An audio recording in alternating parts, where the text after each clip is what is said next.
Listo, a la hora que quieras empezar, Jorge, si quieres empezar a presentarte. Claro, pues muchas gracias por la invitación. Muy buenos días a todos y todas. Creo que es muy agradable platicar de estos temas con gente como ustedes. Antes que otra cosa, y después del agradecimiento, felicitarlos porque son asesores inmobiliarios de calidad que se preocupan por cada vez ir sumando mejores experiencias de capacitación y mayor preparación, ¿no?, a su actividad.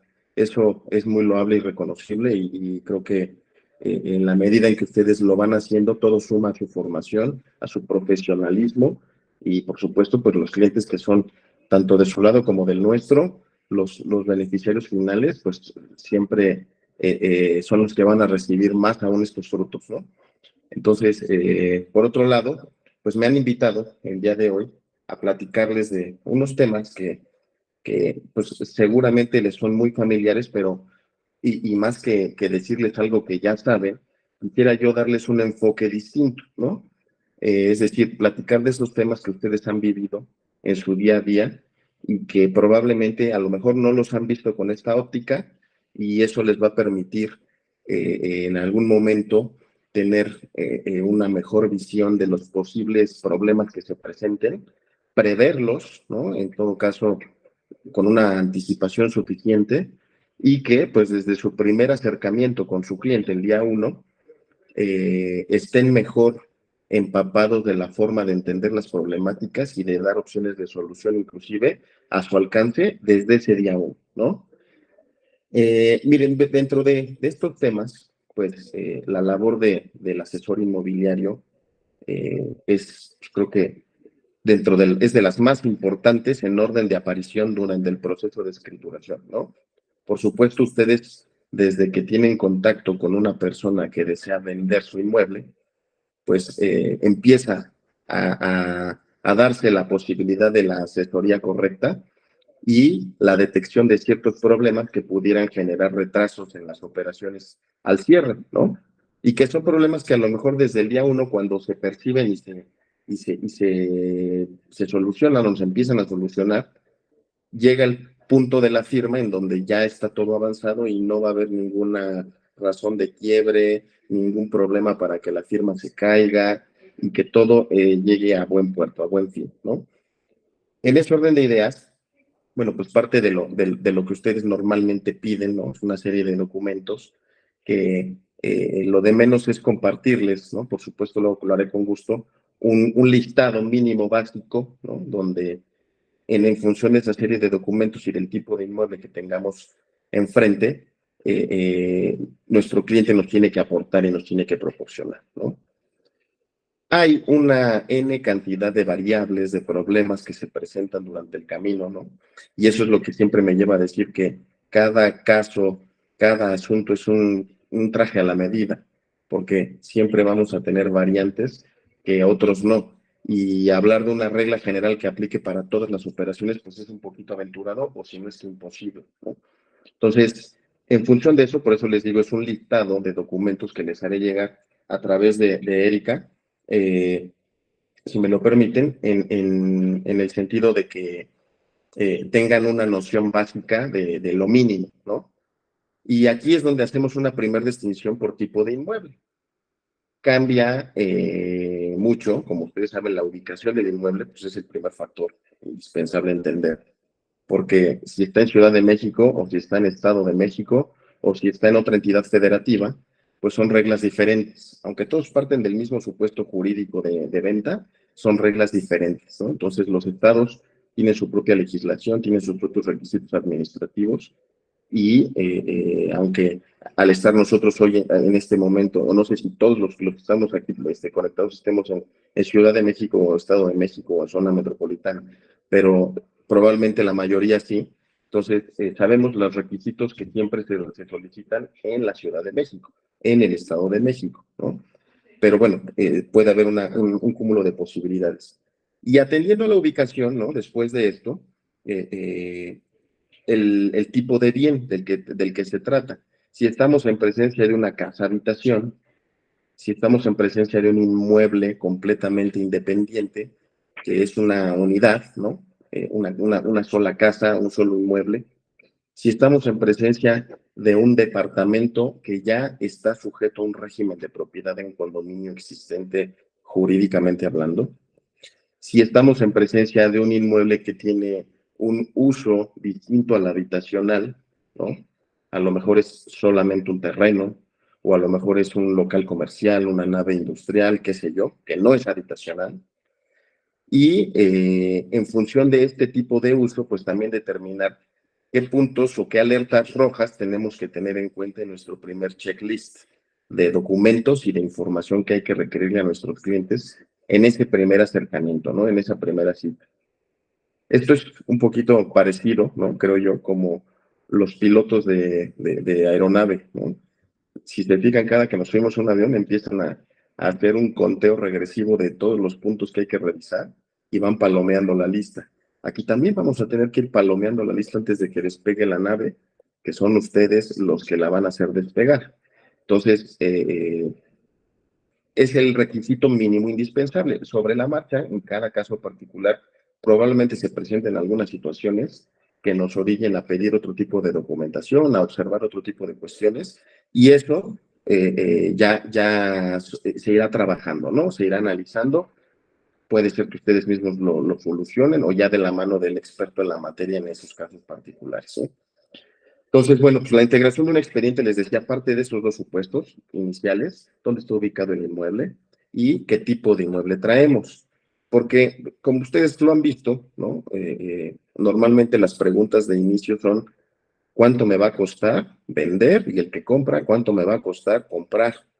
Y entonces pues, tenemos que ir viendo también, en función de eso, qué poderle responder a nuestros clientes en razón de decirles, te va a costar tanto, pero si tienes esto, te va a costar menos. Si tienes esto otro, podemos hacer algo para reducir tu costo, ¿no? Todo, por supuesto, dentro de los marcos legales jurídicamente permitidos, ¿no? Y cumpliendo con los requisitos de ley y que de esa manera todo el mundo pueda dormir tranquilo al firmar. Ya no digo la escritura, desde que se firma el contrato, ¿no? El contrato que ustedes celebran con un posible comprador, ¿no? Un contrato de promesa de compraventa o como ustedes lo manejen en sus respectivas oficinas, ¿no? Entonces, después de este punto de partida de inicio y de análisis de tipo de inmueble y ubicación de inmueble, ahora sí, ¿qué documentos necesito, no? Y entonces empezamos a razonar algo que más allá, les decía yo, de darles un listado de documentos y de compartirles, pues me tienes que dar un título de propiedad, me tienes que dar una boleta de predial, una de agua, etcétera, etcétera, es ¿por qué lo necesito? O sea, ¿en razón de qué? ¿Cuál es la lógica de pedirle todo ese kilo de papeles a una persona? Y que a veces ellos dicen, híjole, es que estos sí los tengo, estos no los tengo, estos los tengo que buscar, y ya de ahí ustedes saben que se va yendo a veces pues, la desidia o las ocupaciones de la gente y se podría convertir en algo muy tortuoso. Entonces, siempre hay que tratar de pedirles lo mínimo indispensable y ya después sobre la marcha, pues ahora sí, si quieres, ponte a buscar todo lo que te hizo falta y me lo vas enviando, ¿no? Creo que también hay que tener algunos puntos como regla general, como podría ser el siempre tener a la vista documentos originales, ¿no? Ya saben que hay historias de terror en donde se dan los casos donde se falsifican documentos o qué sé yo, pues siempre también hay que tratar de pedir documentos originales. A veces por desconfianza a la gente no le gusta compartirlos, lo cual es muy lógico, pero pues al menos para tenerlos a la vista, ¿no? No para quedárselos. Entonces, trabajar con documentos originales siempre es lo idóneo. Si no se puede, pues en algún punto del camino, del proceso, sí verlos, ¿no? Por supuesto, ya en el momento en donde entramos las notarías al proceso o al camino, ya nosotros con nuestra expertise sabremos de determinar si hay algo raro, que a lo mejor no se detectó antes, pero que, pues, qué tan raro es, ¿no? Si hay algo que se puede subsanar o se puede obviar, ¿no? Por ponerles un ejemplo, si nunca me dieron el título de propiedad original, me dieron una copia, pero sí se perciben los datos de la inscripción de ese testimonio, de esa escritura, en el registro público de la propiedad, y sí se percibe al tramitar el certificado de libertad de gravámenes, la constancia de antecedentes registrales, o sea, el famoso folio real, la constancia de folio real, y tramita todos esos documentos, se desprende que sí existe una escritura con esos datos y esa información inscrita en un registro público, dices, bueno, partimos de la base que la inscripción no nació de la nada, nació de que en su momento el registrador tuvo a la vista el original de ese documento, ¿no? O poder hacer alguna consulta de inspección ocular en el Archivo General de Notarías cuando ya son instrumentos de más de 5 años, o qué sé yo, ¿no? Buscaríamos la solución, la forma de obviar ese punto hasta en tanto eso no entorpezca el proceso de firma, ¿no? Es decir, no por no tener al original de un título de propiedad a la vista, se va a caer la operación, ¿no? Ya se buscará la manera a los elementos y herramientas que nos da la propia ley. Entonces, les decía yo, más que solicitar toda una serie de documentos y que ustedes lo pidan, es ¿por qué los necesito?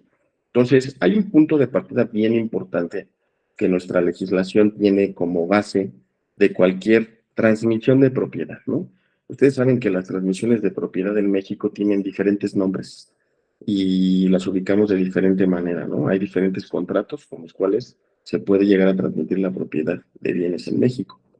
El que siempre ordinariamente escuchamos y conocemos pues, es la compraventa.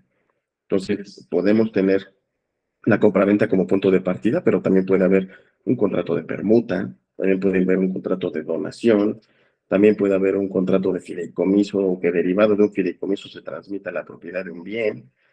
Y bueno, puede haber algunos otros más, ¿no? Cuando son las herencias, pues las adjudicaciones, etcétera. Pero todos esos contratos comparten la misma esencia en cuanto a que la finalidad de los mismos son lograr la transmisión de propiedad, el cambio de titularidad como propietario de un bien, ¿no? En el tema que nos ocupa, de un bien inmueble, ¿no? Los bienes muebles, pues aquí en México se transmiten sin ninguna formalidad. La regla general es que esos contratos son consensuales, ¿no? Por eso cuando compramos lo que sea, pues simplemente llegas, pagas y te lo entregan y se acabó. Ya cuál contrato por escrito, ya fue consensual.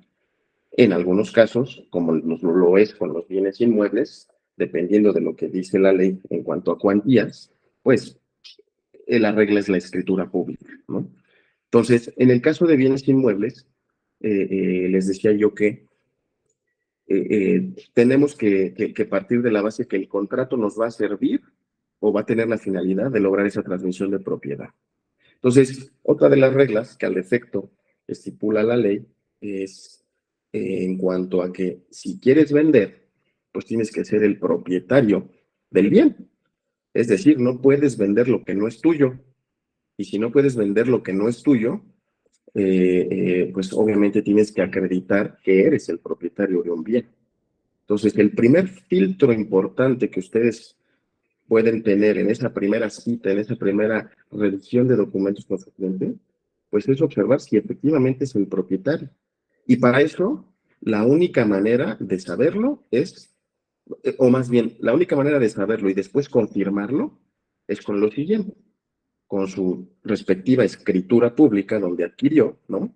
Lo que llamamos su título de propiedad, que debe de ser forzosamente una escritura pública, o en algunos casos particulares podría ser otro tipo de documento como una sentencia, como podría ser algún contrato privado cuando eran asuntos de índole distinta como se adquiría en algunos años de los 90, ¿no?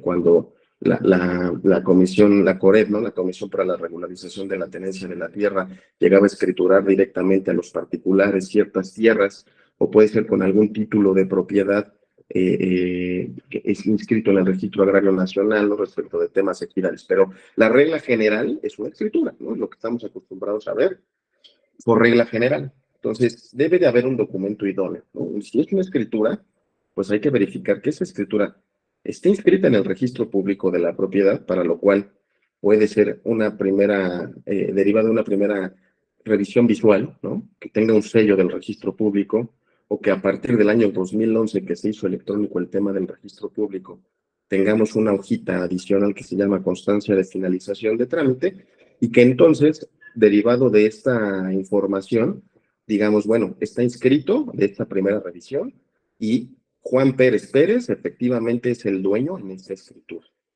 ¿Cómo lo confirmo? ¿No? Para saber si a lo mejor Juan Pérez Pérez por ahí al día siguiente no lo vendió, o tiene celebrado algún contrato privado con alguien más y nunca me lo dijo, ¿no? O sea, ¿cómo saber si hay gato encerrado? Bueno, pues la única manera será solicitando en ese momento al registro público de la propiedad un certificado de gravámenes en compañía de una constancia de folio real, ¿no? Esos dos documentos, que en realidad pues no son costosos en cuanto a derechos, son muy sencillos de tramitar, ¿no?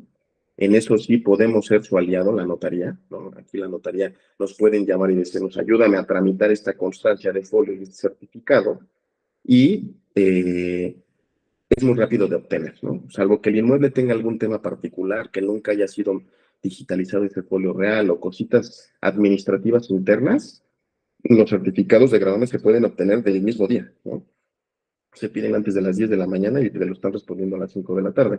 O sea, es una información muy rápida de obtener y muy sencilla de obtener. Ya, salvo que tengan algún problema, les decía, pues llegan a tardar más días.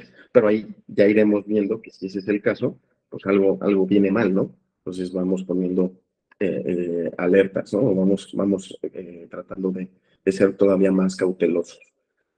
Y entonces, una vez que me dan a mí este certificado de gravamen y esta constancia de folio, ¿qué voy a observar? Pues en la constancia del folio es la historia del inmueble, no es como su acta de nacimiento. O sea, ahí voy a saber desde que nació, cuándo nació, cómo se vino dando el cambio de titularidad registral, o sea, todas las transmisiones previas que han habido, si el inmueble tiene algún pecadillo, ¿no? Entiendes, un embargo, si tiene alguna cuestión de limitación de dominio, de todas las que la ley puede establecer como limitaciones de dominio.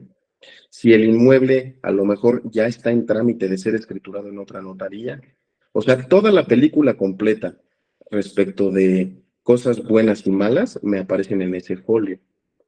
Y entonces, al día de hoy, pues puede ser que yo tenga la vista un folio y diga, solito, el puro folio, y diga, ok, es un inmueble que si está inscrito, dentro de las anotaciones de propiedad, sí me aparece la escritura que me están enseñando como título de propiedad, y por ende, pues sí puedo partir de la base que la persona Juan Pérez Pérez es el dueño.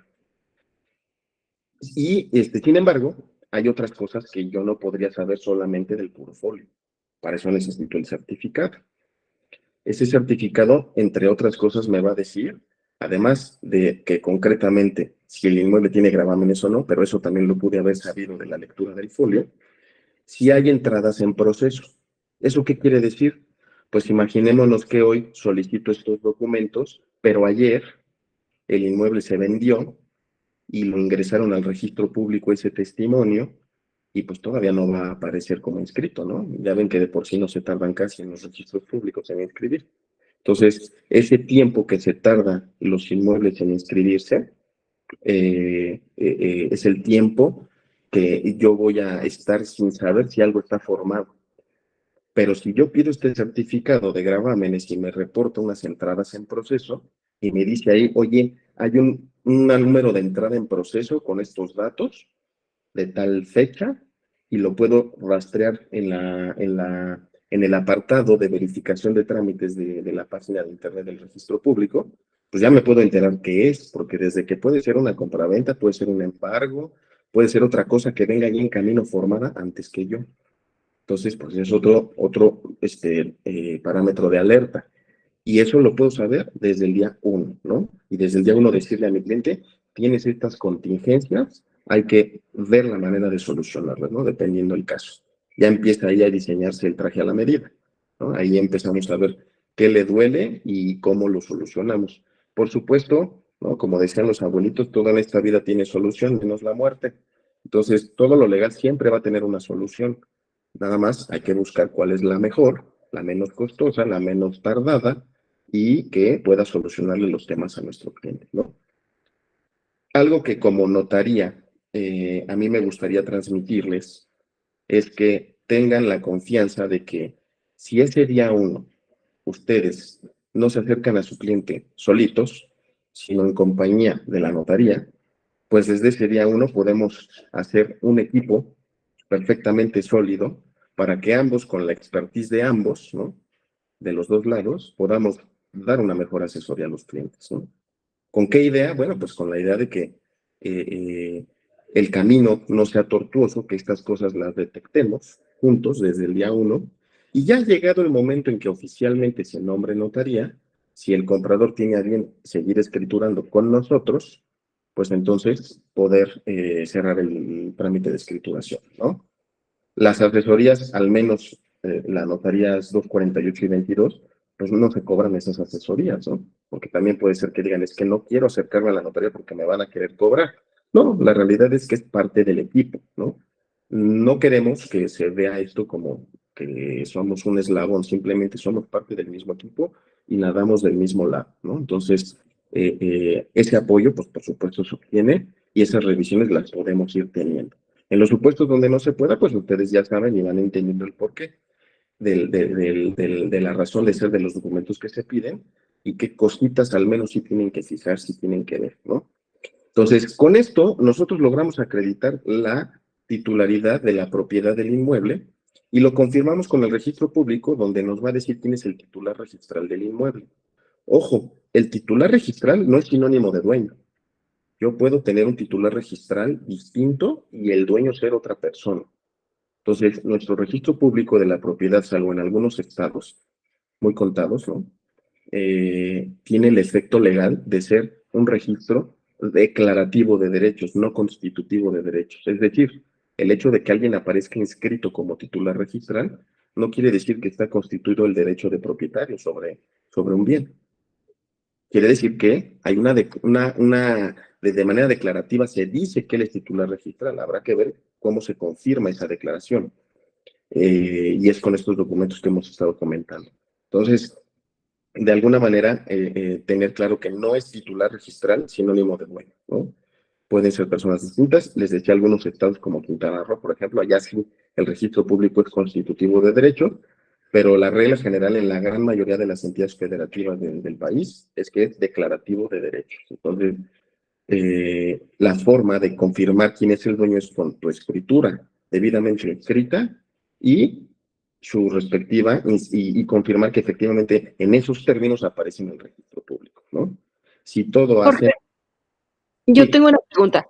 sí. Entonces, ¿qué sería el titular registral que nos comentas? Si El no es titular el dueño, registral, pues no es lo mismo, dices, ¿no? Entonces, ¿ah? ¿qué sería? Sí, no es lo mismo, no es sinónimo de propietario, ¿no? Ajá. Igualmente coinciden, pero no quiere decir que sea el dueño. El titular registral, ¿quién es? Pues es la persona que el registro público tiene inscrita como aquel que en su momento solicitó la inscripción de un acto en su favor. Pero puede suceder, te pongo un ejemplo, en donde mi abuelito era el titular registral y ya falleció, y a lo mejor me vendió y hoy yo quiero venir a vender. Igual no voy a tener una escritura, pero pensemos por alguna razón que yo, Jorge, sí tengo una escritura firmada por mi abuelito, pero es una escritura que nunca se inscribió. Entonces le faltó inscribirse a esa escritura. Y por ende, puede ser que haya un titular registral distinto que es mi abuelito y yo sea el dueño que acredito ser el propietario con una escritura. No es que los contratos de compraventa que se hacen en privado carezcan de valor.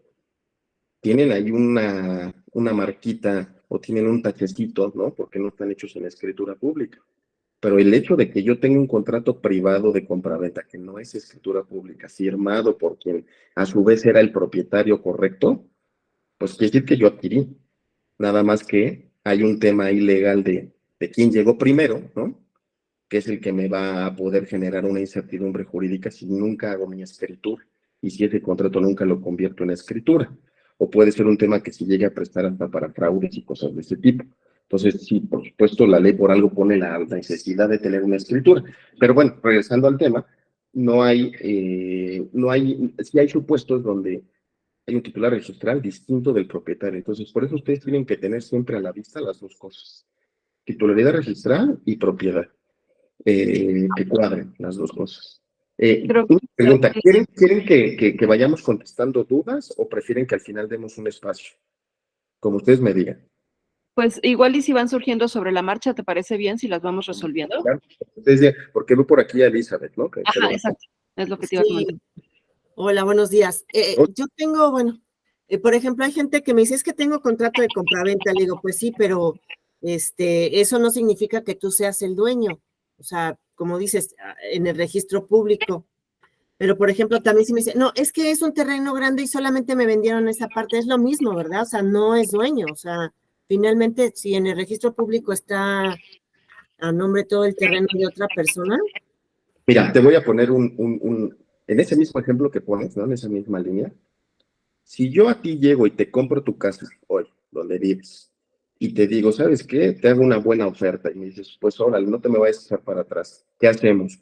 Firmemos un contrato de compraventa, privado, sin notario. Porque ¿sabes qué, Elizabeth? Tengo dinero para pagarte a ti, pero no para pagar los gastos notariales todavía. Entonces hagamos un contrato privado y lo firmamos. En ese momento, legalmente hablando, yo sí soy el dueño. Tú me estás vendiendo y tú eres la dueña correcta, ¿no? Estás legitimada para venderme. Además de ser la dueña, tienes la legitimación, porque a lo mejor estás soltera, no necesitas el permiso de nadie para vender. Estás legitimada y eres la dueña. Entonces, te compro y sí soy el dueño. ¿Qué pasa? Que no tiene una escritura. Entonces, imagínate que tú de mala onda mañana llegas y le vendes a alguien que veo aquí conectado, a Ivonne, ¿no? Le vendes a Ivonne la misma casa y no me avisas. Pero Ivonne dice, no, yo sí tengo dinero para los gastos notariales. Entonces, a mí me vendes en la escritura, el notario hace la escritura, Ivonne te paga y tú ya te quedaste con mi dinero. Entonces, como yo, Jorge, no seguí la formalidad correcta de ley de hacer la escritura pública, pues ahora mi castigo va a ser que yo no voy a ser el dueño y va a ser Ivonne, porque Ivonne sí hizo las cosas bien. Pero en ambos casos, los dos éramos dueños, nada más que la ley me va a dar preferencia a Ivonne y no a mí. Entonces, yo lo único que voy a poder hacer yo es demandarte a ti para que me devuelvas mi dinero. Y eso, pues, si te encuentro, ¿no? Entonces, esa es la inseguridad jurídica que genera todo esto. Pero respondiendo concretamente a tu pregunta, si eres dueño, nada más que aguas, porque si alguien llega y tiene una escritura, te va a ganar. Y ya tú ya no vas a ser el dueño, ¿no? O sea, tienes un derecho de propiedad que si lo haces valer frente a terceros y lo llevas a una escritura pública, va a estar bien consolidado, ¿no? Mientras nada más andes por la vida con un contrato, pues vas a tener el riesgo de que llegue, como en el ejemplo Ivonne, y se lo quede, ¿no? O que el que traes enfrente de ti como vendedor, pues te defraude, ¿no? Entonces, por eso, si son dueños, nada más que tienen que formalizar esa venta para acreditarlo perfectamente y que entonces tengan una escritura y no nada más un simple contrato, ¿no? No sé si respondí tu duda, Elizabeth. Sí, gracias. O sea, tiene que hacer el trámite sí o Sí, sí. y ahora eso se puede hacer a la par, ¿no? Justo por eso esta sugerencia que les digo de intervenir con ustedes el día 1, porque desde ese momento yo puedo decir, ¿sabes qué, Elizabeth? Detecto esto. Entonces, ¿qué te parece si a la par que vamos a hacer la venta y en lo que tú consigues comprador, entonces vamos regularizando su propiedad? De tal forma que el día que se consiga ese comprador, en el mismo acto, en la misma escritura, se formalizan todos los actos necesarios, ¿no? Luego vienen los problemas cuando son créditos bancarios, porque ya ven que luego los bancos, pues sí, ellos no se ponen o no aceptan tan fácil el que venga una operación en estos términos. Pero bueno, todo se puede ir viendo jurídicamente a modo de que si se dé la solución, ¿no? Que eso es lo importante, que tenga una solución viable. Y ya una vez entendida la solución viable, veremos la menos costosa, ¿no? ¿Cuál le conviene? Temas de impuestos, ¿no? Y todo esto que ya platicaremos en su oportunidad, si no en esta plática, en las que sigan, que con mucho gusto me gustaría volverlos a ver. Gracias. Entonces, les decía, esta parte de la legitimación, ahora, es, por un lado, soy el propietario, por otro lado, estoy inscrito en el registro público como titular registral, y por otro lado, estoy legitimado para vender, es decir, soy la persona que puede disponer sin restricción alguna respecto del inmueble, ¿no? Porque a lo mejor, como les decía ahí, si estoy casado y estoy casado en sociedad conyugal, es muy probable que requiera el consentimiento de mi esposa. Resulta que sí soy propietario, pero compré en copropiedad con alguien más, pues también voy a necesitar el consentimiento de esa persona o al menos notificarle su respectivo derecho del tanto que tiene, ¿no? Si estoy en un supuesto en donde soy, no sé, el casado, el que está en copropiedad, o soy el albacea, ¿no? De una sucesión de alguien que ya murió, y que todavía no se concluye el trámite, ¿puedo vender? Pues sí, puedo vender en algunos casos y dependiendo de ciertas circunstancias, pero sí puedo vender. Si quien vende es el propietario es un menor de edad, ¿puede vender? Pues sí, sí puede vender, pero requiere por ahí de alguna autorización judicial. Entonces, estar legitimado adicionalmente quiere decir que sí puedo disponer libremente de la totalidad del inmueble, ¿no? Una cosa es que sea el dueño y otra cosa es que lo pueda disponer.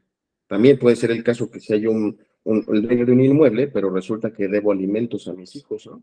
Y tengo una demanda de alimentos en mi contra y como no pago, pues igual ya hasta me inscribieron ahí en un registro de deudores alimentarios morosos y no puedo vender.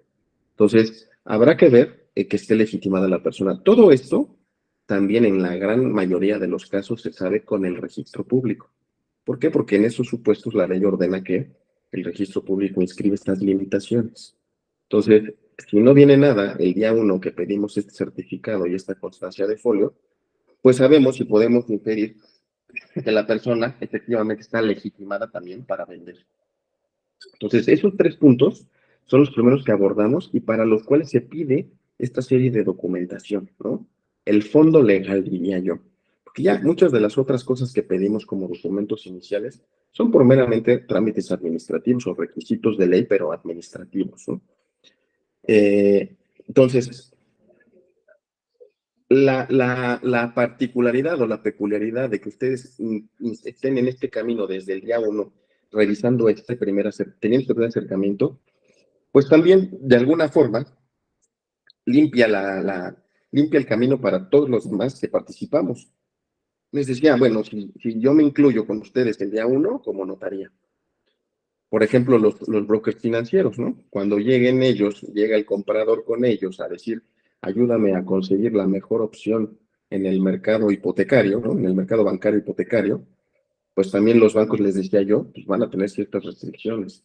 Si para cuando ese momento llegue nosotros ya limpiamos la casa y ya vimos que le duele, pues vamos a tener un crédito hipotecario que se va a aprobar de una manera muy sencilla, ágil y rápida, ¿no? La operación se va a cerrar muy rápido, muy fácil, ¿no? Y no hasta el día que estemos con el banco sea el que nos empiece a decir, no te lo puedo aceptar porque le duele todo eso. Y entonces ya empecemos a batallar y se termine cayendo la operación, ¿no? Entonces, bueno, es un ganar-ganar desde todos los puntos de vista. Ahora bien, dentro de estos documentos básicos, hay otros que les quiero comentar ahorita en lo que resta brevemente, que debemos de tener muy claros porque son el pan de cada día hoy en día y que le duelen a los inmuebles. La parte administrativa, ¿qué sucede cuando alguien adquiere un lote de terreno en ciertos años y después construye y hoy viene a vender un terreno con construcciones? Pues habrá que ver que esas construcciones sean legales completamente. Es decir, que las haya realizado al amparo de una licencia de construcción, dependiendo del año, o de una manifestación de construcción, que es como aquí en Ciudad de México conocemos estos trámites. O sea, la legalidad de las construcciones es un requisito indispensable para observar en los actos traslativos de dominio, es decir, en las compraventas. Si las construcciones no son legales, hay una legislación general, una legislación marco a nivel federal, que establece que si eso no es legal, la escritura puede llegar a ser nula. Entonces, podríamos meter en un problema fuerte a un comprador, ¿no? Sí, adelante con la pregunta. Gracias, Jorge. Oye, mira, justamente ahorita yo tengo un caso de una propiedad que me acaban de dar y hicieron ampliaciones, pero no están registradas. ¿Ahí qué pasa cuando la vendamos? Pues miren, ¿saben qué va a pasar? Pues va a pasar lo siguiente. Tú tienes un título de propiedad que dice que compraste un terreno de 100 metros cuadrados. Y después tienes una boleta predial que dice que el inmueble tiene construcciones, si bien te va, porque a veces puede ser que ni las tenga reflejadas, lo cual sería muy lógico si no se hicieron con permiso. Pero te puede decir que existen unas construcciones de 200 metros cuadrados. Y entonces, en el momento en que mandes un valuador, ¿no? Porque el hecho de que no sea de jornada notarial, que entre en jornada notarial y estas cosas que después platicaremos, pues no quiere decir que no necesariamente haya un avalúo, ¿no? Puede ser que haya un avalúo por parte del banco o lo que sea. Entonces, mandas un valuador y te dice, oye, aquí estoy viendo que hay más construcciones de las que tenemos acreditadas en documentos, pues desde que el valuador te puede decir no lo hago, o te puede, o si lo hace, va a decir, pues hay esta contingencia. Entonces ahí es donde va a brincar y el notario que escriture o que realice esa escrituración bajo su criterio notarial, en términos legales, ¿no? Pues tendrá que decir, necesito tener a la vista cómo se acreditan esas modificaciones, ¿no? Hay tres supuestos aquí en Ciudad de México actualmente, ¿no? Bueno, más bien tres tipos de licencias que ahora se llaman manifestaciones. Pero también hay un supuesto en donde te dice el propio reglamento de construcciones de la Ciudad de México. En estos casos no necesitas autorización alguna. O sea, hay modificaciones que son menores y que te permito que las hagas, siempre y cuando no dañes, no realice o no conlleven afectaciones estructurales al inmueble. Pero pues díganme ustedes, ¿quién construye pensando en que no va, o si va o no va a afectar estructuralmente un inmueble? Mi lógica me dice que así le metas una pared de tabla roca, pues le estás metiendo peso extra a tu inmueble, ¿no? O sea, creo que lo lógico es que siempre que haces una modificación donde metes este tipo de construcciones o pisos adicionales o lo que sea, por más que me digas que son de fibra de carbón o de materiales ligeros, siempre hay una afectación menor si quieres. Por eso, ¿quién lo sabe? Pues yo no soy experto. Probablemente las personas que les han tocado en este caso tampoco lo son. Entonces, la ley, aunque te dice no lo necesitas, pues le tienes que ir a preguntar, ¿no? A la alcaldía, oye, ¿sabes qué? Si estoy en este supuesto, contéstame y dime que sí. Y así ya, mira, no hay ningún problema. Y el día de mañana no va a haber ninguna violación a ninguna disposición administrativa. Porque en caso de que la violes, ¿qué va a pasar? No sé si ustedes han escuchado hablar del famoso INVEA, ¿no? Instituto de Verificación Administrativa de la Ciudad de México. Pues el INVEA, que nace justo por una tragedia aquí en Ciudad de México, ¿no? Cuando se quemó un antro, ya hace muchos años, en el famoso Lobombo, creo que se llama. Pero de ahí nace este INVEA, pues se encarga justo de regular estas normas administrativas. Y todos los hijos de clausura que estuvieron por la ciudad, que ustedes llegan a ver de los espectaculares y de donde sea, son puestos por el INVEA. En su mayoría, también la fiscalía podría hacerlo en otros casos, pero la gran mayoría son del INVEA. Perdón, porque no cumplen estos requisitos administrativos. Entonces, el hecho de que no se cumpla, pues puede ocasionar que llegue inclusive hasta clausurarte el inmueble o demolerlo, ordenarte que se demuela lo mal hecho o lo hecho en exceso. Entonces, sí hay una gravedad importante de no tenerlo. Entonces, si ellos no lo tienen, pues te diría, tendrían que tener al menos una respuesta, un registro de parte de la alcaldía donde les diga, construiste, pero no te preocupes, si estás en el supuesto donde no se necesitaba manifestación de construcción. O si sí se necesitaba, construiste, pero no te preocupes, te doy la manifestación de construcción, ¿no? Lo que puede pasar cuando llegan a haber construcciones ya edificadas y que no se registraron, es que se realiza un trámite que se conoce aquí en Ciudad de México hoy en día como registro de obra ejecutada. Ese registro de obra ejecutada lo que implicará será, pues, que efectivamente se registren esas construcciones, que se confirme que están hechas bajo el marco de ley, bajo los programas de desarrollo urbano, los niveles permitidos, el uso permitido, y va a permitir también que, y va a implicar, perdón, también que se pague una multa, ¿no? Porque pues, obviamente es una sanción ante una omisión de haber tenido permiso. Entonces, respondiendo concretamente a tu pregunta, ¿qué va a pasar? Pues en el momento en que brinque, lo que debería de suceder es que se regularicen esas construcciones, ¿no? Y que estas construcciones se cuente con el documento soporte, ¿no? Eso ya se tendría que verificar entre la alcaldía y bueno, pues no te quiero desalentar, pero pues muchas veces no es un trámite tan rápido, ¿no? Entonces es importante atender. Para eso, las notarías en realidad no es nuestro expertise, ¿no? A veces por este mismo tipo de problemas conocemos alguna persona, entiendas, un gestor, ¿no? Que realice este tipo de trámites y que te puede apoyar, pero eso lo tiene que saber tu cliente el día uno, pues para que justo vaya dimensionando que va a tener que pagar las consecuencias de que a lo mejor hizo mal la construcción, ¿no? De que no obtuvo sus permisos. Ahora, si los tuvo y los perdió, se pueden recuperar en la alcaldía. Si sí están tramitados en su momento, tú vas a la alcaldía y sí te los dan, ¿no? Que te imprimen una copia nuevamente, ¿no? Entonces, lo importante es que sí quede constancia en la escritura que esas construcciones fueron legales, ¿no? Si no son legales, se corre el riesgo de que la escritura sea declarada nula y con las implicaciones jurídicas que eso daría, que eso conllevaría, ¿no? ¿Por qué? Porque pues está infringiendo una ley. Creo que el trabajo del profesionalismo de los notarios tiene que ir en ese sentido, ¿no? En el de decir todas estas cosas y cuáles son las consecuencias en caso de no hacerlo, ¿no? Y justo pues, somos el filtro para evitar que esto siga creciendo, porque hay muchos supuestos en donde esto así se lleva a cabo y a veces, años atrás, me ha tocado ver algunas escrituras donde simplemente se ponía, pues declara el vendedor que con fondos propios construyó el inmueble y se acabó. Pues yo no sé si en esos años el vendedor construyó un inmueble de 10 pisos cuando el programa de desarrollo urbano solamente le permitía construir 6. Aventó 4 pisos extra sin razón de ser. Y pues luego vienen por eso las tragedias cuando, ya ven que aquí casi ni tiembla, ¿no? Entonces, luego vienen esas verdaderas tragedias, ¿no?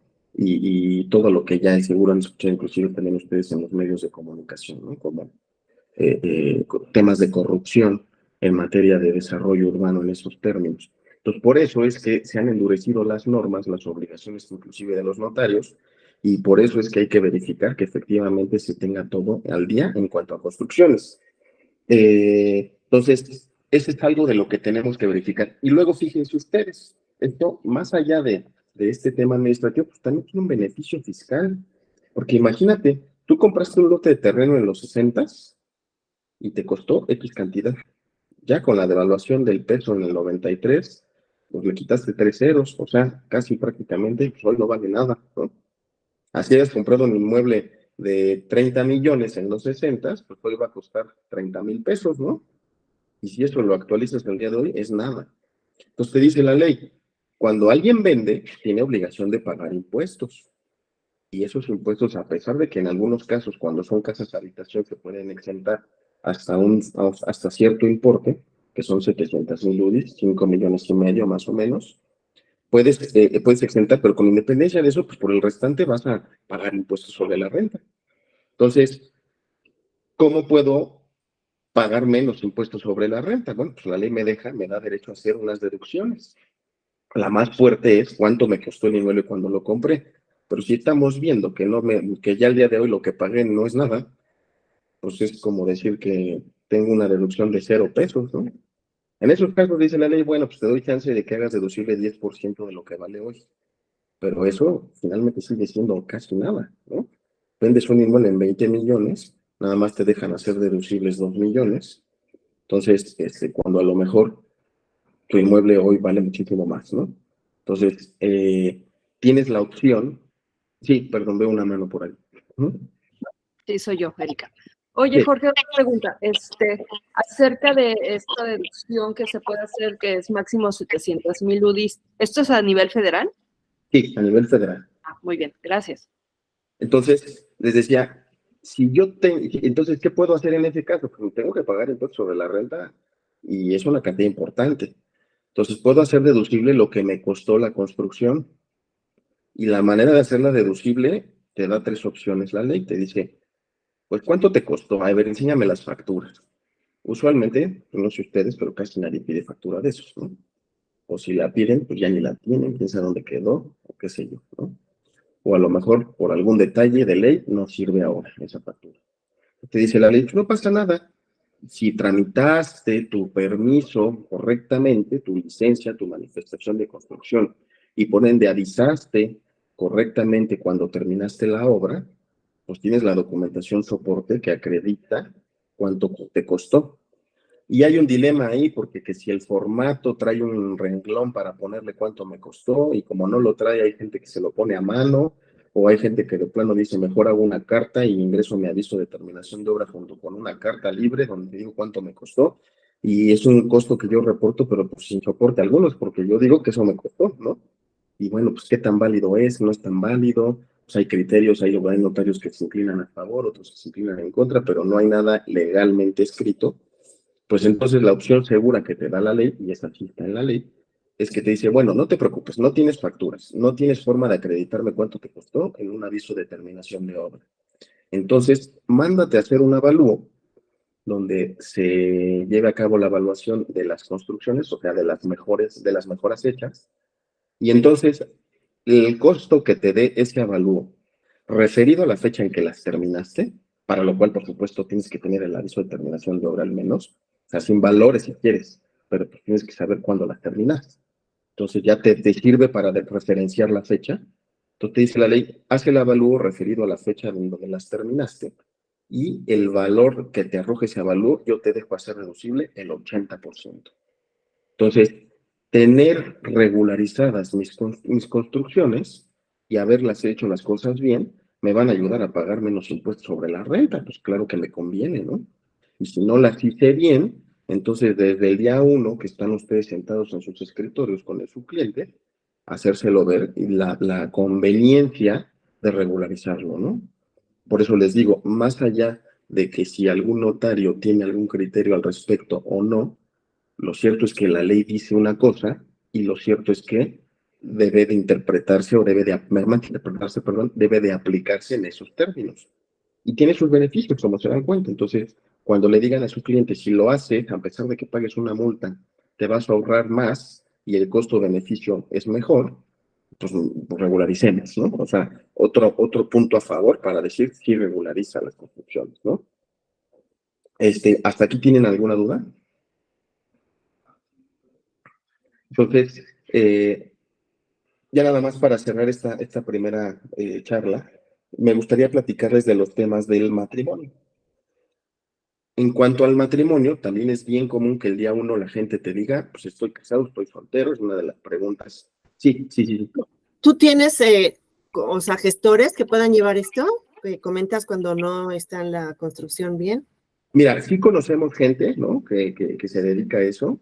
Por supuesto, lo podemos referenciar. No es gente que propiamente trabaje como empleado de nosotros, ¿no? No son parte, digamos, de la notaría en sí. En algunos casos nos han ayudado y han sido efectivos, ¿no? Pero, por ejemplo, lo digo porque inclusive los costos, ¿no? De lo que ellos cobran como honorarios y ese tipo de cuestiones ya son ventiladas directamente entre el gestor y el cliente que tengamos, ¿no? Ya no entramos a eso para nada nosotros. Pero sí hay quien, ¿no? Y ahí hay que tener mucho cuidado porque también los gestores, bueno, pues como saben, dicen por ahí coloquialmente algunos, ¿no? Que hay muchos coyotes, ¿no? Entonces, habrá que ver que sí sea gente idónea y que conozcamos.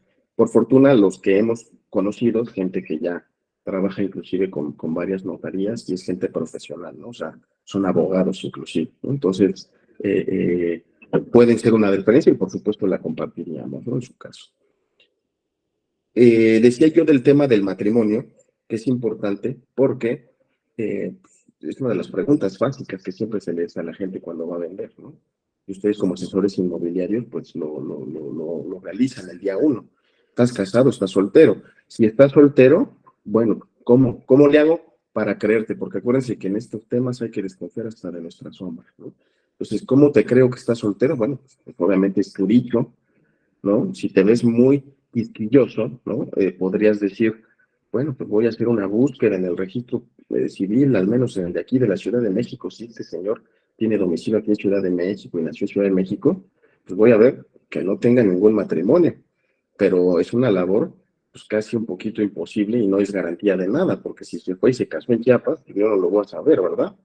No tengo forma de irme a los 32 registros civiles y en cada entidad federativa los diferentes distritos, ¿no? O sea, sería imposible hacer eso en cada operación. Usted dice, ¿usted es soltero? Pues es soltero.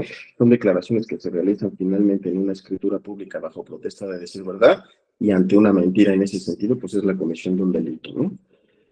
Entonces, si te dicen que es casado, bueno, pues lo lógico que es, ¿dónde está tu acta de matrimonio, ¿no? Entonces, tramitemos una copia certificada del acta de matrimonio. Usualmente la gente tiene una por ahí en sus documentos.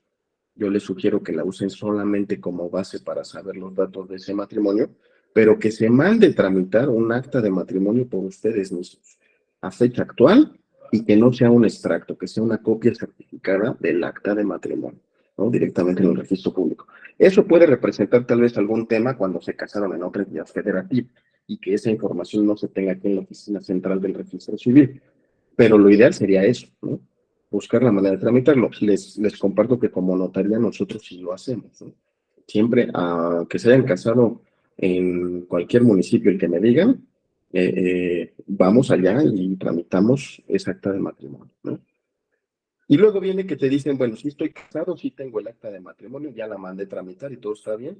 Estoy casado en separación de bienes. Muy bien, pues la regla general en la separación de bienes es que cada cónyuge puede disponer de sus respectivos bienes, ¿no? Y viene la siguiente opción, que es sociedad conyugal. Bueno, pues independientemente de si se casaron, en qué fecha y en qué lugar, la regla general es que pues, los bienes forman parte de la sociedad conyugal y que la proporción de participación de los cónyuges es partes igual. Les repito, eso va a depender mucho ya en casos particulares de cuando se casaron y si efectivamente celebraron un documento que en estos casos, cuando uno se casa en sociedad conyugal, se llaman capitulaciones matrimoniales, pues ver qué dicen, ¿no? Pero eso ya es, digamos, una labor que nosotros podemos investigar. Y entonces sí, confirmando que esto funcione así, pues al final del día, si van a venir a firmar los dos cónyuges, pues con independencia de que algún documento como estas capitulaciones podrían contravenir la regla general, tenemos el consentimiento de los dos, ¿no? Entonces, hay legitimación para vender, vienen a vender los dos. El tema viene, creo que ahora más difícil ya, cuando te dicen, soy divorciado. Soy soltero, pero soy soltero porque me divorcié. Y aquí está mi acta, y en mi acta ya aparece la inscripción o la anotación marginal de divorcio. ¿Ok? Si nos quedamos nosotros con eso, no sabemos cómo se dio su divorcio. Si fue en buenos términos, en malos términos, o qué pasó. Y no es por ser, meternos en lo que no nos importa, ¿no? Es que imaginémonos que derivado de un divorcio se lleguen a acuerdos entre los esposos. Y sí pasa muy comúnmente que a veces dicen, ¿sabes qué? La casa sea para nuestros hijos. Y el juez aprueba ese acuerdo. Y ese acuerdo obra en una sentencia, de la cual estoy seguro tienen una copia certificada de esas personas. Y esa sentencia se tiene que cumplir. Y si ese acuerdo no se cumple y ellos se atreven a vender en contravención ese acuerdo, pues estamos en un grave problema, ¿no? Entonces, lo más importante de esto es lograr que nos den la sentencia de divorcio, ¿no? Es lo que les quiero decir. Cuando son divorciados, más allá de tener un acta de matrimonio con la anotación del divorcio, o cuando es divorcio administrativo, tener un acta de divorcio, lograr ver los acuerdos que se tengan en la sentencia de divorcio, para que efectivamente no haya nada que se haya contravenido, ¿no? ¿El Sí. problema para quién sería? ¿Para nosotros como vendedores? ¿Para ellos como vendedores? O sea... Para los vendedores, por supuesto, ¿no? O sea, imaginémonos que se dijo eso y que dijo, ok, ¿sabes qué, esposa? Tú quédate con la casa, yo me quedo con la otra casa, o más bien, esposa, yo me quedo con la casa, pero, más bien, nadie se queda con la casa, pero es para los niños, ¿no? Entonces, tiene que escriturar la casa a favor de los niños. Y si esa sentencia nadie se entera, como esa sentencia no se inscribe en el registro público de la propiedad, ni en ningún otro registro público, porque lo que se hace en un divorcio es simplemente avisarle al registro civil, ya me divorcié, ya me puedo volver a casar, ¿no? No se cumplieron esos acuerdos y nadie lo hace valer. Imaginémonos que ya una vez hecho la venta, alguien se entera y lo hace valer. Pues además de que va a ser una escritura nula, va a haber un problema de pago de daños y perjuicios para todo mundo, ¿no? Y acuérdense que cuando demandan, los abogados que se dedican a eso demandan hasta quien pueden, ¿no? Van a embarrar al notario, los van a embarrar a ustedes, van a embarrar al comprador, al vendedor, van a embarrar a todo mundo, ¿no? Al que puedan sumar.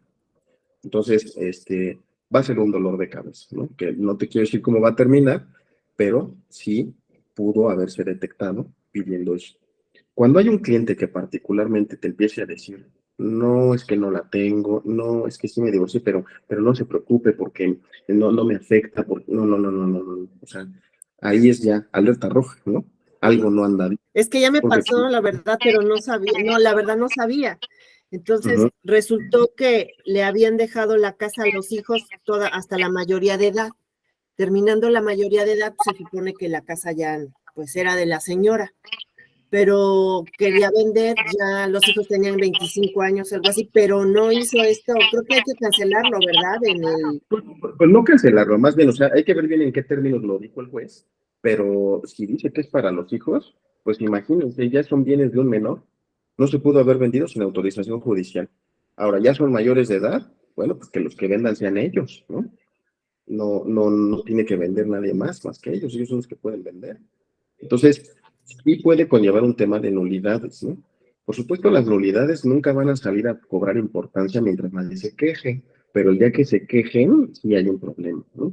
Pues, ¿para qué dormimos intranquilos? pidiéndole su sentencia, su copia certificada de la sentencia, es suficiente. Y miren que sí la tienen. O yo no sé ustedes, pero si alguno de ustedes ha pasado por un divorcio o pues se pone en un supuesto hipotético de divorcio, pues lo que más quieres es tener tus documentos bien, ¿no? O sea, es tanto como tener tu acta de nacimiento.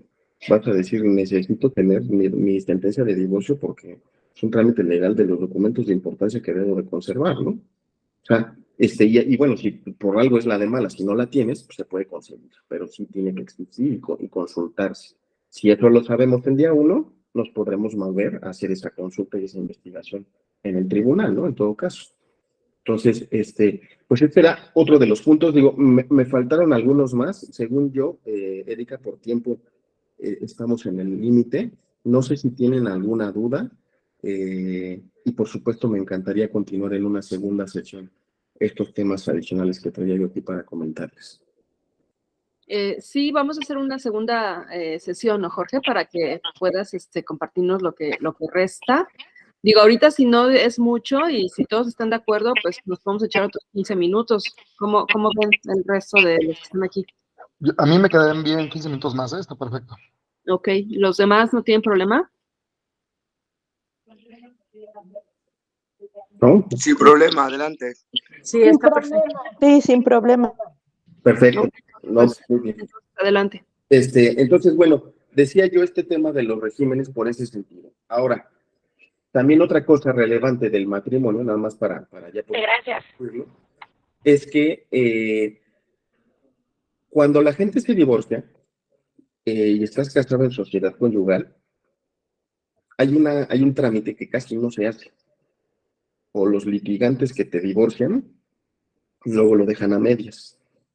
La sociedad conyugal, que seguro ustedes la han escuchado mucho, pues es una sociedad, ¿no? Se parece mucho a una persona moral, pero no es. Pero legalmente, casi funciona igual que una persona moral, pero legalmente no es persona moral. Entonces, hace como pato y nada como pato, pero no es pato. Pero bueno, pues así está la ley, ¿no? Pero al funcionar casi como una sociedad, como una persona moral, cuando una sociedad termina, lo lógico es que se liquide, ¿no? Oye, pues vamos a ver, nos asociamos en una SADCB, Harold y yo, y ya nos vamos a separar de la sociedad, vamos a liquidarla. ¿Tú sabes qué? Sobraron 100 pesos, 50 tú, 50 yo. Ah, pues es más o menos la misma lógica con una sociedad conyugal. Nos vamos a divorciar. ¿Qué logramos? ¿Qué hay en nuestro patrimonio de la sociedad? Pues entonces, si íbamos a partes iguales, pues 50% tú, 50% yo. Pero ese trámite de liquidación de sociedad conyugal, la ley le da una connotación de como si fuera la sucesión de una persona, ¿no? Como cuando alguien se muere. O sea, hay que hacer un trámite de liquidación de sociedad conyugal. No se liquida en automático, tenemos que liquidarlo. Por fortuna, esa liquidación la puede hacer un notario, pues si están de acuerdo los dos cónyuges, se puede liquidar ante el notario. Pero luego no se hace. Entonces, hay que ver cuando alguien esté casado en sociedad conyugal y se divorció, que esté liquidada la sociedad conyugal. Si no está liquidada la sociedad conyugal y no está en los mejores términos con su cónyuge, va a ser un problema porque no se va a poder vender el inmueble, ¿no? Entonces, hay que ver de qué manera liquidarlo. ¿Esa liquidación se puede hacer a la par de la escrituración de la compraventa ya en favor de un tercero? Sí, pero hay que hacerlo, ¿no? Y se va a necesitar el consentimiento del cónyuge. Entonces, también lo mismo sucede cuando alguien estaba casado en sociedad conyugal y uno de los cónyuges se murió y hoy viene a vender el cónyuge que sobrevive, ¿no? Que nosotros le decimos cónyuge supérstite. A ese cónyuge que sobrevive es el que viene a vender. Pues hay que liquidar esa sociedad conyugal. O al menos hacer un trámite en el registro público de la propiedad para que se inscriba esa sociedad conyugal. Pero vamos, hay que hacer algo, ¿no? No se puede quedar así. Si esto lo cachamos el día 1, podemos ver la manera o saber qué vamos a hacer, ¿no? Y ir explorando la solución más rápida e idónea para que cuando ya se tenga el comprador eso ya no sea un tema, ¿no? También, cuando te casas en separación de bienes, cobra mucha relevancia. Pues ahí es cada quien lo suyo, sí. Nada más que nuestra ley protege mucho al cónyuge que se dedica al hogar. Entonces te dicen, si estás casado en separación de bienes y te divorcias, el cónyuge que se dedicó preferentemente al hogar y a los hijos, tiene derecho a una compensación, que puede ser de hasta un 50% del valor de los bienes que se hayan obtenido durante el matrimonio, lo cual quiere decir que dentro del juicio de divorcio puede haber un pacto, como les decía en la sentencia, donde se indique que a fin de cubrir esa compensación, a lo mejor se entregan derechos de copropiedad del inmueble o el inmueble completo. Entonces, imagínense, ¿no? Y que ese acuerdo no se haya formalizado y viene el cónyuge afectado, es decir, el cónyuge que se compromete a transmitir propiedad, a vender, pues está defraudando a su excónyuge, ¿no? Se está metiendo en un problema y de paso nos está llevando de corbata, ¿no? Entonces, es otro tema bien importante a entender, que la sociedad conyugal tiene que estar liquidada y que cuando hay separación de bienes y hay divorcio, tiene que dejarse claro si hubo o no esta compensación o en qué términos se cubrió esta compensación, para saber que nuestro inmueble, el que tenemos enfrente, no tiene ninguna restricción a su transmisión, ¿no? Entonces, bueno, ese es otro tema ya en temas de matrimonio. Ahora, dentro de los demás documentos que se requieren para la escrituración, ¿no? Siempre pedimos boletas de predial y de agua.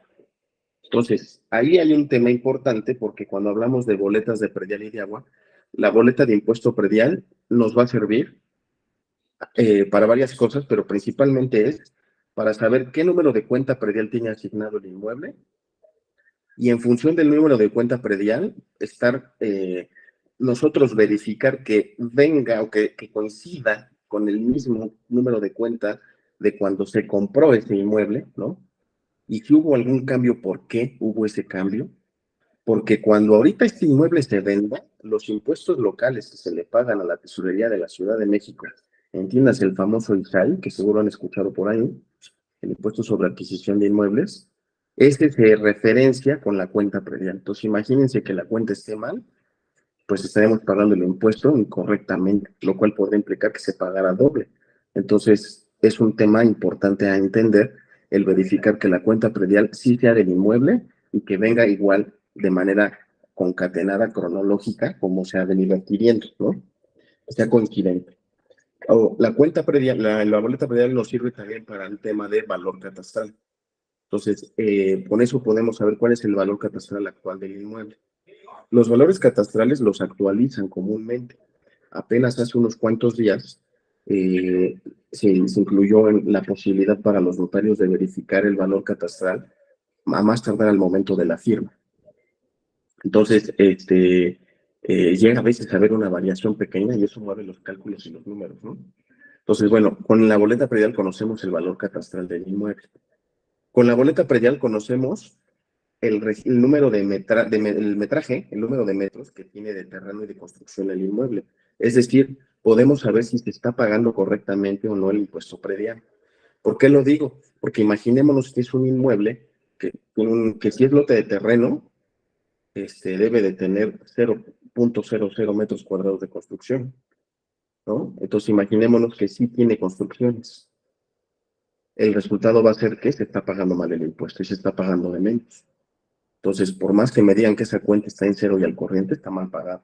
El que compre, le van a poder llegar a fincar diferencias por lo que se ha venido pagando mal y a él es el que se las van a cobrar. Entonces, es importante verificar que también los metros cuadrados de construcción y de terreno que refleja la boleta predial coincidan de alguna forma con lo que dice nuestra escritura, con lo que dice nuestra manifestación de construcción o licencias de construcción en el caso en donde las hay, ¿no? Para que se verifique de alguna forma que esté bien pagado. Puede llegar a ser una variación, puede llegar a una variación mínima. Normalmente no coinciden con toda exactitud, porque como saben, pues la boleta predial es el parámetro para pagar el impuesto predial. Entonces, la tesorería siempre busca de dónde agarrarse lo más se pueda para cobrar mejor el impuesto, ¿no? Puede ser que haya una variación mínima y no es arbitrario. Consideran áreas comunes, consideran otro tipo de factores para subir más el valor catastral. Y por eso, aunque en la escritura diga un metraje, para mí tiene un poquito más, ¿no? Pero es una variación mínima, ¿no? O sea, mínima, no sé, más o menos 10. Cuando son variaciones de 100 metros, 200 metros, sí ya hay un tema ahí, ¿no? Que actualizar. Entonces, si el comprador no quiere comprarse una contingencia posible a futuro, pues tiene que saber que o puede llegar a necesitar actualizar y eso le generarle diferencias a su cargo, o bien que se arregle desde ahorita, pero el que se arregle desde ahorita es el día 1, porque igual es algo tardado, ¿no? Actualizar valores catastrales y actualizar la situación catastral de un inmueble es algo tardado por tema burocrático. Y luego, esta boleta predial, en función del valor catastral, pues nos va a decir si el inmueble puede formar parte del tema de jornada notarial, los beneficios que da la ley hoy en día para las escrituraciones, ¿no? Si estamos en los rangos de ley para obtener descuentos de jornada notarial. Si quieren, de eso sí ya platicaría yo la siguiente sesión, pero bueno, para eso nos sirve la cuenta predial. Y la cuenta de agua, pues esta, como saben, en Ciudad de México al menos, el sistema de aguas de la Ciudad de México es un organismo que nos provee del servicio, ¿no? O sea, la única manera de que un inmueble tenga servicio de agua oficialmente es a través de este sistema. Pero llegan a haber condominios y llegan a haber inmuebles que llegan a tener inclusive a veces un pozo propio o que llegan a tener otro tipo de servicio. En Ciudad de México no tanto, pero sí en zona conurbana. Entonces, siempre tiene que haber una constancia de adeudos de agua de manera oficial, ¿no? La del gobierno, vamos a decirlo más coloquial, ¿no? Entonces, la ubicación del inmueble en el sistema de aguas, pues en teoría tiene que ser coincidente en plenitud, siempre, ¿no? A veces llega a tener una variación, pero esta variación no es tan grande, ¿no? O sea, no me afecta tanto, porque lo que me importa de igual manera es que la cuenta de agua que tengo domiciliada y registrada con ese inmueble esté al corriente, ¿no? Por último, ya nada más para cerrar en este tema de agua, la obligación que tiene Ciudad de México el notario es verificar que el inmueble se encuentra al corriente en el pago de predial y de agua por los últimos 5 años, ¿no? Para esos efectos, dice la ley que el prestatario tramita la constancia de adeudos, la verdad es que la tramitamos nosotros, por seguridad jurídica de todo mundo, y nos cercioramos que efectivamente de los últimos 5 años no tenga adeudos. Pero es muy común ver que hay inmuebles que luego traen adeudos de más de 5 años y los traen ahí arrastrando y son adeudos de una cantidad bastante importante. Entonces, ¿puedo escriturar mi inmueble con adeudos de este tipo? La respuesta sería no, tiene que estar al corriente. Pero la ley dice que son los últimos 5 años. Sí, más que si yo meto una constancia de adeudos al registro y le digo al registro, pues nada más hay 5 años pagados, pero se debe 1,000,000 de pesos de otros, el registro se puede negar, ¿no? Y ha pasado que hay registradores que dicen, pues con independencia de que eso diga la ley, si yo veo adeudos, me los pagas, me los enseñas pagados. Entonces, hay la opción de pedir físicamente a las dependencias una constancia de adeudos única y exclusivamente por 5 años. Por supuesto, con eso se va a cumplir a cabalidad con el artículo 27 del Código Fiscal y la ley para que no haya ningún adeudo. ¿Y qué va a pasar con los adeudos viejos? Entonces, ¿estamos engañando el registro público? No, la realidad es que no, porque la propia ley establece que después de 5 años pueden prescribir esos adeudos. Nada más que la prescripción no es un trámite automático. Es un trámite que se debe de promover ante la autoridad y se debe de obtener una constancia de prescripción. ¿Qué es lo idóneo? Que se obtenga, ¿no? ¿Quién nos puede ayudar con eso? El mismo gestor que nos va a ayudar con temas administrativos nos puede ayudar a tramitar esa constancia de prescripción. Es lo ideal, porque si no se borran esos adeudos, pues al que compre, en algún momento, si se le ocurre, la tesorería le puede ir a tocar la puerta y en lo que son peras y manzanas, como dicen por ahí, pues va a tener que salir a dar la cara, ir a comparecer a algún procedimiento administrativo y acreditar de todos modos, hacer su trámite de prescripción. ¿Para qué nos esperamos? Mejor hagámoslo desde ahorita, ¿no? Entonces, sí se puede firmar con adeudos, sí, siempre y cuando estén pagados por los últimos 5 años y se obtenga una constancia de adeudos que no refleje más adeudos de los últimos 5 años, ¿no? Las que pedimos por internet siempre nos van a aparecer todos completitos, ¿no? Entonces es un puntito ahí que les paso del tip y les repito, no es un tema de hacer algo malo porque no se está engañando el registro, existen los adeudos y ellos se pueden meter a internet también, ¿no? Simple y sencillamente, la constancia que me pide el artículo 27 del Código Fiscal es por 5 años y aquí la solicito, ¿no? Y están al corriente los 5 años, no tengo ninguna contingencia.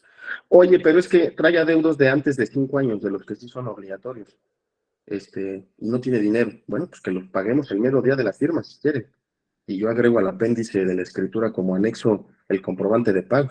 Pues sí puedo agregar una constancia, pero que traiga su soporte de pago, ¿no? ¿Hasta aquí tienen alguna duda? Todo claro. Perfecto. No, Sí, sí. no, todo bien. Muy bien. Muy claro, muchísimas gracias, Jorge. Pues miren, si les parece bien, podemos dejarlo hasta aquí. El día que ustedes me digan continuar, ¿no? Yo encantado y agradecido por la invitación. Es muy grato platicar estos temas. No están para saberlo, pero también como estoy presentando exámenes para el tema, pues siempre ayuda mucho para uno el volver a hablar de estos temas y ambos nos ayudamos mutuamente.